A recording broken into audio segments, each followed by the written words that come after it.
رہا تھا کہ روزنامہ 24 ستمبر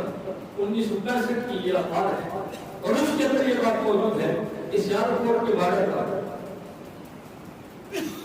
2 پاکستان آرمی کے نوجوان انہوں نے یہ خود بات بیان کی ہے کہ یہ سیالکوٹ کا بارڈر تھا اور وہ 2 پاکستان آرمی کے نوجوان وہ ہیں وہ کہتے ہیں کہ ہم وہ تھے کہ جو اللہ کے نیک بندوں کو مانتے نہیں تھے. نیک بندوں کو نہ ماننے کا مطلب یہ کہ ہم یہ کہتے تھے یہ کوئی نہیں اللہ کے ولی والا ڈرامے نہیں یہ باتیں کچھ نہیں کر سکتے ان سے کچھ نہیں ہو سکتا. کہتے ہم نے اپنی آنکھوں سے دیکھا کہ جب دشمن کی فوج ہم پر حاوی ہونے لگی تو ہم نے ایک سفید لباس کے اندر ایک اللہ کے نیک بندے کو اس حال میں دیکھا کہ وہ دشمن کی صفوں کو چیر کر ان کو نصف و نابود کر رہا تھا اور کہتے ہیں اللہ کی عزت و جلال کی قسم ہے ہم اس سے پہلے تک اللہ کے ولیوں کو نہیں مانتے تھے لیکن اس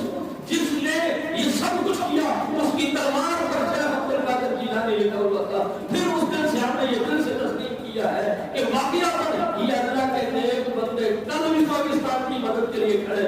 یہ اللہ کے نیک بندے آج بھی پاکستان کی مدد کے لیے اور جس کو شک ہو